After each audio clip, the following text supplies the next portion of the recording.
Bismillahirrahmanirrahim. Assalamualaikum warahmatullahi wabarakatuh.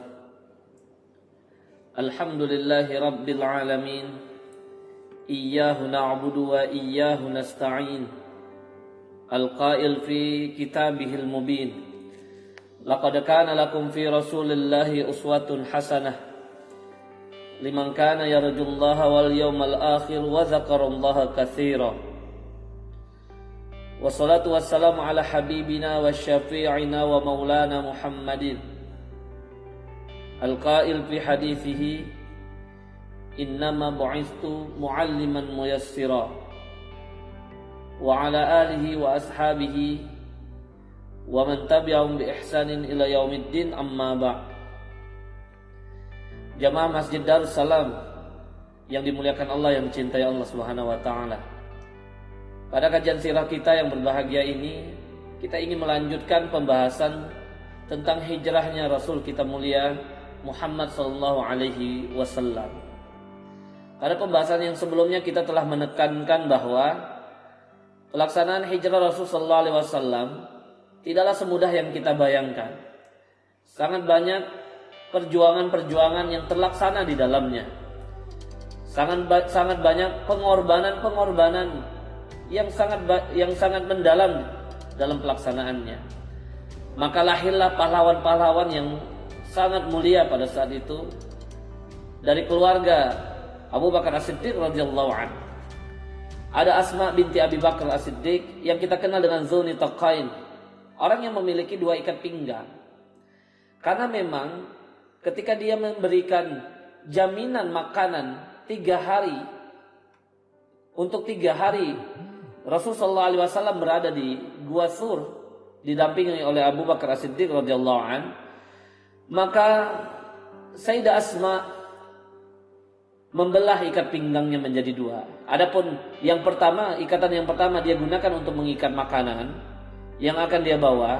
Yang kedua adalah digunakannya untuk mengikat pakaiannya. Maka dijulukilah ia Zunitaqain, orang yang memiliki 2 ikat pinggang saat itu.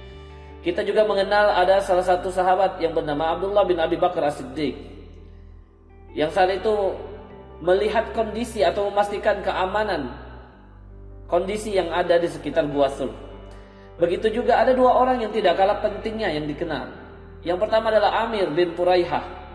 Amir bin Puraihah adalah pembantu dari Abu Bakar As-Siddiq yang memberikan jaminan terkait minuman berupa minum dari kambing ternak yang selalu dijalankannya, dan juga untuk menutupi jejak-jejak langkah orang-orang yang berinteraksi langsung dengan Abu Bakar dan Rasulullah sallallahu alaihi wasallam di Gua Sur saat itu.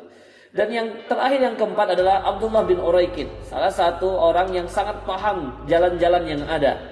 Karena tentu saja yang harus kita pahami bahwa pelaksanaan hijrah Rasulullah sallallahu alaihi wasallam dari kota Mekah ke Madinah tidak akan mungkin menggunakan atau melewati jalan yang biasa dilewati oleh orang-orang semuanya. Dipastikan untuk mencari opsi jalan yang lainnya, mencari opsi untuk melewati jalan yang diharapkan tidak semua orang mengetahui jalan tersebut. Maka perjalanan hijrah Rasulullah SAW saat itu 3 hari berada di Gua Sur. Selama 3 hari berada di Gua Sur tersebut, ini tidak diprediksi oleh orang-orang kafir Quraisy saat itu. Ketika mereka baru saja membuat rencana yang sangat amat panjang terkait upaya untuk membunuh dan menghabisi serta mengakhiri hidup dari Rasulullah SAW, yang saat itu dicetuskan oleh Abu Jahal.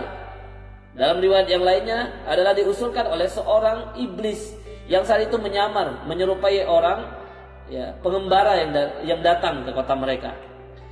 Jamaah Masjid Darussalam yang Allah cintai, yang Allah muliakan.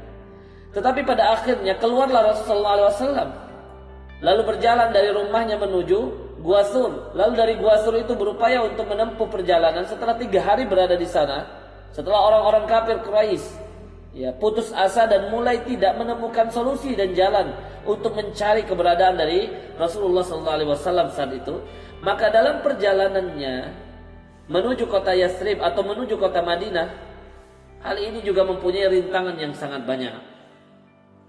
Di antara rintangan yang terjadi salah satunya adalah kisah pertemuan dengan Suraqah bin Malik. Jadi ada seorang sahabat pada akhirnya nanti bernama Suraqah bin Malik. Suraqah bin Malik ini adalah orang yang mempunyai ambisi yang sangat besar untuk menemukan dan membawa Rasulullah SAW ke Abu Jahal dan para pembesar yang lainnya.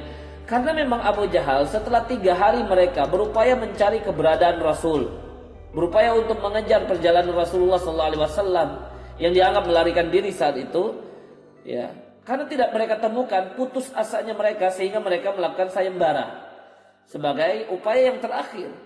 Di antara isi sayembaranya, Abu Jahal menjanjikan orang yang dapat membawa Muhammad hidup ataupun mati saat itu maka akan diberikan hadiah 100 onta merah yang berwarna hitam, yang matanya berwarna hitam. Para ulama mengatakan matanya berwarna hitam karena onta-onta itu dalam keadaan hamil besar, sehingga tidak akan berapa lama akan melahirkan, sehingga mereka mendapatkan keuntungan yang sangat besar. Nah, di antara orang yang paling ingin dan mempunyai syahwat yang sangat besar untuk mendapatkan hadiah tersebut adalah Suraqah bin Malik. Jadi suatu ketika Suraqah bin Malik ini melihat ada orang yang bertanya kepadanya, atau ada orang yang datang kepadanya dan bertanya, "Ya Suraqah, apakah engkau melihat tadi ada tanda-tanda orang melewati jalan ini? Kami yakin itu adalah Muhammad." "Dari arah mana?" kata Suraqah. "Dari arah sana." "Wah, tidak.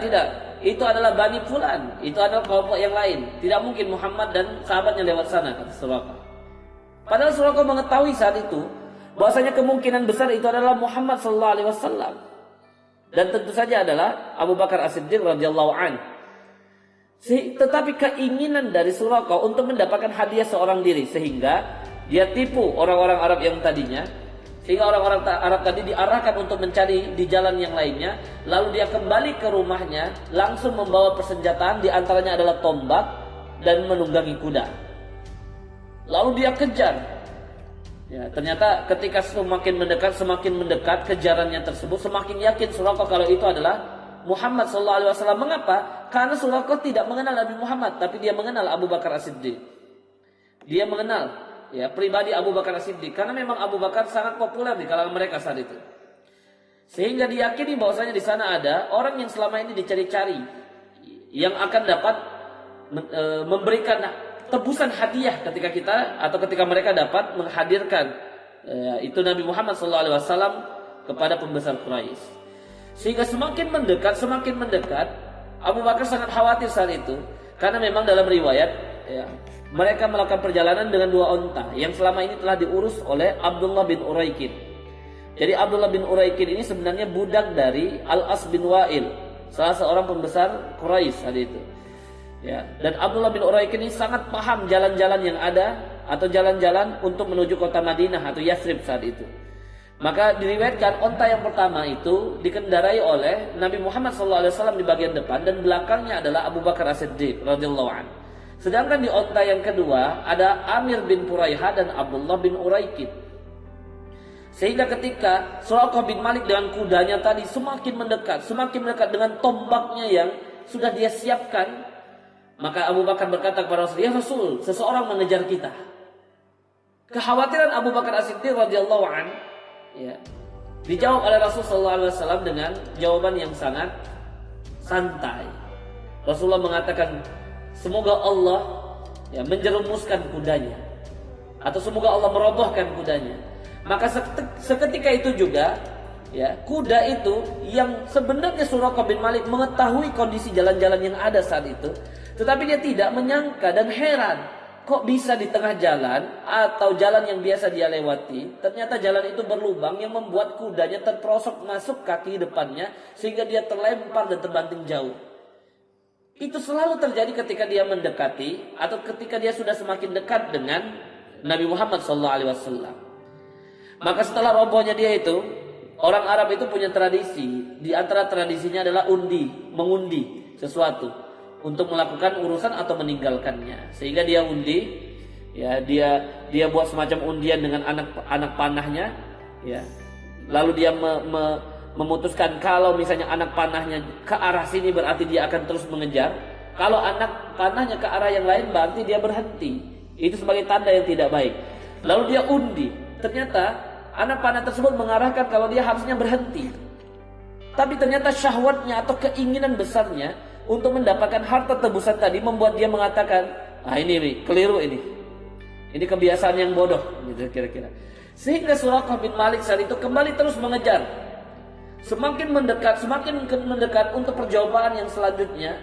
Sampai sudah semakin mendekat, dia terus teriak untuk membuat orang itu Nabi Muhammad SAW dan Abu Bakar berhenti. Ya, kembali terulang hal tadi. Kembali terperosok kaki dari kuda tersebut. Ya. Lalu kembali terbanting. Semakin heran Suraqah bin Malik. Kok bisa di tengah jalan yang sudah biasa saya lewati, yang saya tahu tidak ada lubang, ternyata kudanya bisa jatuh, bisa terperosok, bisa masuk kedua kakinya ke dalam jalan tersebut. Ketiga kalinya dia semakin penasaran dan dia yakin kalau Muhammad adalah orang yang benar, kalau Muhammad adalah orang yang dilindungi oleh Tuhannya, sehingga dia teriak mengatakan, saya tidak akan menyakiti kalian, saya tidak akan menyakiti kalian. Sehingga Nabi Muhammad berhenti. Lalu karena sudah ada jaminan seperti itu, semakin dia mendekat dengan kudanya, dia hati-hati melihat apakah kudanya kembali terperosok dan jatuh. Ternyata tidak. Lalu dia semakin yakin kalau Nabi Muhammad ini adalah orang yang dilindungi, yang sangat luar biasa. Sehingga dia mengatakan, dia bertanya kepada Nabi Muhammad SAW. Dalam riwayat Anas bin Malik yang dikuatkan oleh hadis riwayat Imam Bukhari dan Muslim, disampaikan bahwa Suraqah bin Malik bertanya kepada Rasul, ya Muhammad, siapakah atau jelaskan kepadaku Tuhanmu yang maha kuat, Tuhanmu yang telah melindungimu sehebat ini gitu. Maka Nabi Muhammad diam sejenak saat itu berpikir, lalu Rasulullah SAW menyampaikan surat Al-Ikhlas, digambarkan dengan surat Al-Ikhlas.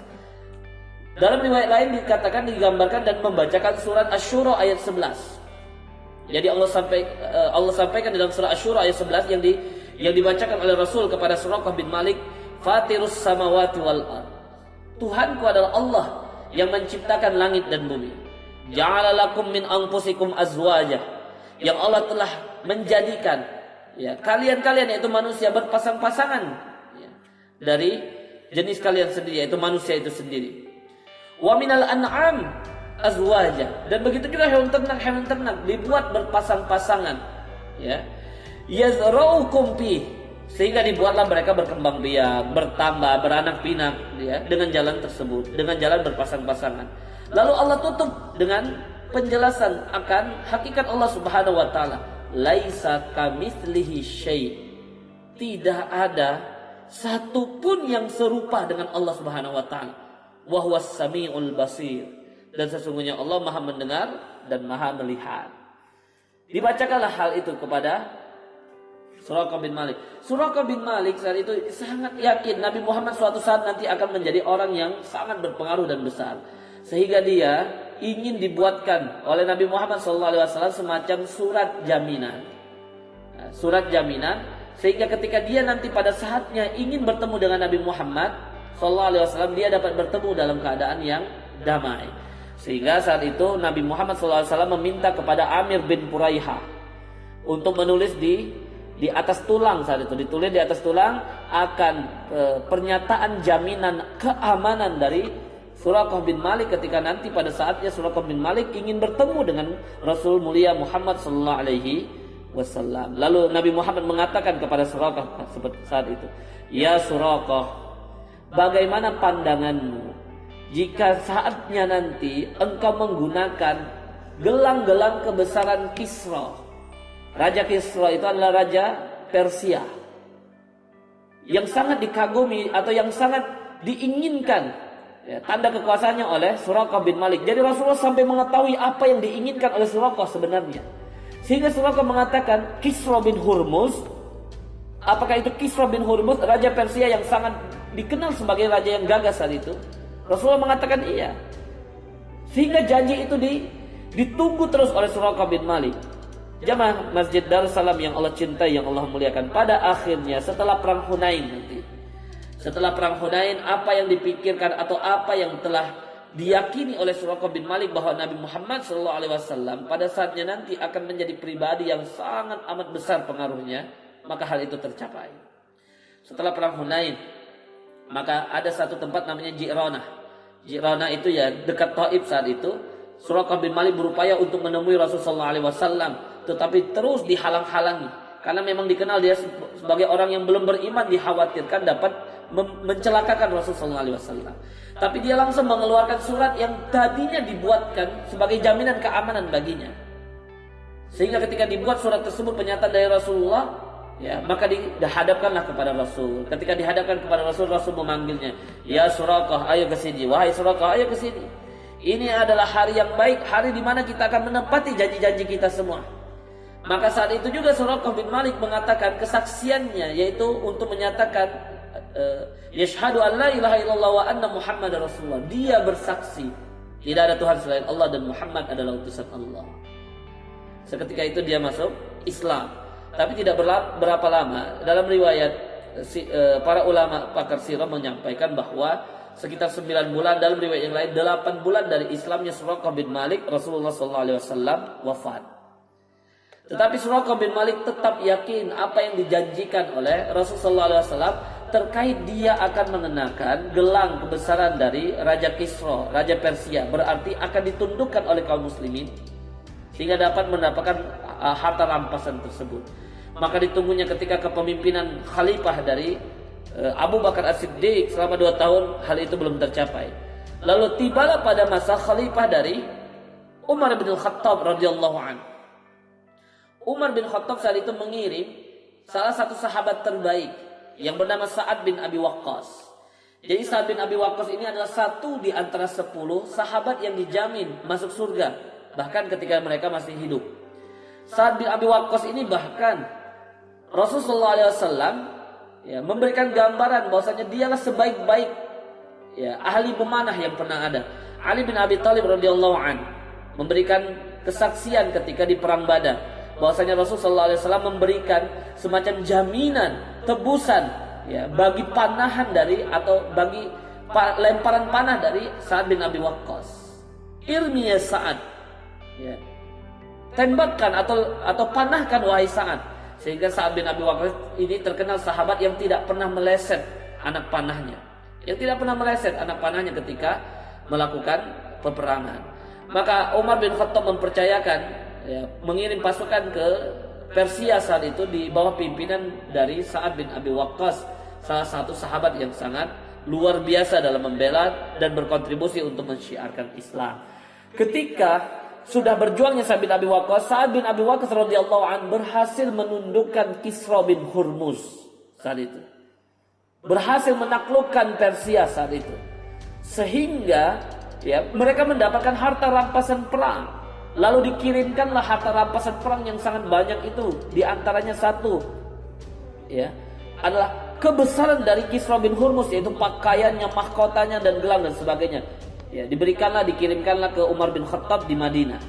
Saya itu Umar ketika menerima harta rampasan tersebut, Umar tidak mau mengotori tangannya dengan harta-harta yang banyak tersebut.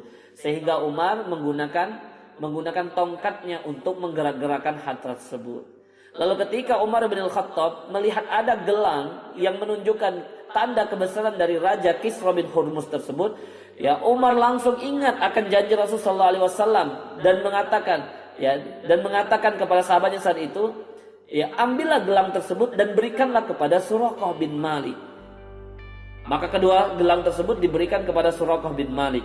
Ketika Suraqah bin Malik menerimanya, dia menangis dan mengatakan, saya tidak akan pernah ragu semua yang telah disampaikan atau semua yang telah dikabarkan oleh Rasulullah SAW. Inilah yang disampaikan dalam hadis seorang sahabat yang mulia yang awal pagi harinya berupaya penuh untuk mencelakakan Rasulullah SAW, berupaya untuk menyerang Rasulullah SAW. Ternyata di sore harinya justru menjadi senjata yang melindungi Rasulullah SAW. Bahkan dalam riwayat yang lainnya, tadi ketika setelah perjanjian itu terlaksana, maka Suraqah bin Malik diminta oleh Rasulullah SAW untuk mengarahkan semua orang-orang ya yang ingin mengejar Rasulullah SAW ke jalan tersebut untuk menuju jalan yang lainnya. Sehingga Suraqah bin Malik ketika ada orang datang bertanya apakah ada yang melewati sini, Suraqah bin Malik selalu berupaya untuk ya membuat orang tersebut berpindah jalannya menuju jalan yang lainnya. Inilah Suraqah bin Malik, tanda kebesaran Allah Subhanahu wa taala yang ada di dalamnya. Jamaah Masjid Darussalam yang Allah cintai, yang Allah muliakan. Banyak kebaikan-kebaikan yang bisa kita ambil dari kisah sirah nabawiyah ini. Di antara hal yang harusnya membuat kita optimis, di antara hal yang harusnya menjadi pelajaran bagi kita, bahwasanya semua janji Allah dan semua janji Rasulullah SAW pasti akan terjadi. Maka seharusnya ketika kita mendapati Allah Subhanahu wa taala menjanjikan atau Allah Subhanahu wa taala memberikan janji kebaikan bagi kita, maka seharusnya kita sebagai hamba tidak boleh sedetik pun di dalam hati kita merasakan ragu akan terwujudnya janji-janji tersebut. Begitu pula ketika Rasulullah SAW menyampaikan janjinya, menyampaikan arahan-arahannya, maka tidak boleh di antara kita untuk meragukannya, karena dipastikan semua yang dijanjikan oleh Allah adalah kebenaran, semua yang dijanjikan oleh Rasulullah tentu adalah wahyu dari Allah Subhanahu wa taala. Wa ma yantiqu 'anil hawa in huwa illa wahyu yuha. Pada kesempatan yang berbahagia ini, yang harus kita ambil pelajaran bahwa semua janji Allah akan diwujudkan oleh Allah. Allah sebagai jaminan, Allah sebagai harapan kita untuk mewujudkannya. Maka sebagai manusia kita harusnya sangat optimis ketika Allah telah janjikan di bulan Ramadan ini misalnya. Ketika Allah janjikan dalam bulan Ramadan interaksi kita dengan Al-Quran, kebaikan-kebaikan yang kita laksanakan di dalamnya, maka di antara janji-janji Allah, di antara janji-janji Rasulullah SAW, maka kita akan diberikan balasan yang sangat besar dan berlipat ganda. Kalau janji-janji Allah telah dibuktikan di dalam kisah tadi terjadi, maka diharuskan kita juga beriman kepada Allah Subhanahu wa taala akan janji-janji yang ada. Maka yang harus kita upayakan atau yang harus kita laksanakan adalah untuk memantaskan diri kita agar mendapatkan janji-janji dari Allah Subhanahu wa taala. Di antara janji Allah Subhanahu wa taala yang menjadi kebaikan bagi kita adalah Allah menjanjikan cinta bagi orang-orang yang melakukan kebaikan. Innallaha yuhibbul muhsinin. Allah mencintai orang-orang yang berbuat baik, orang-orang yang melakukan amal-amal soleh. Maka seharusnya kita sebagai makhluk, seharusnya kita sebagai hamba untuk berupaya menjadi orang-orang yang berusaha menyegerakan dan melaksanakan amal-amal kebaikan.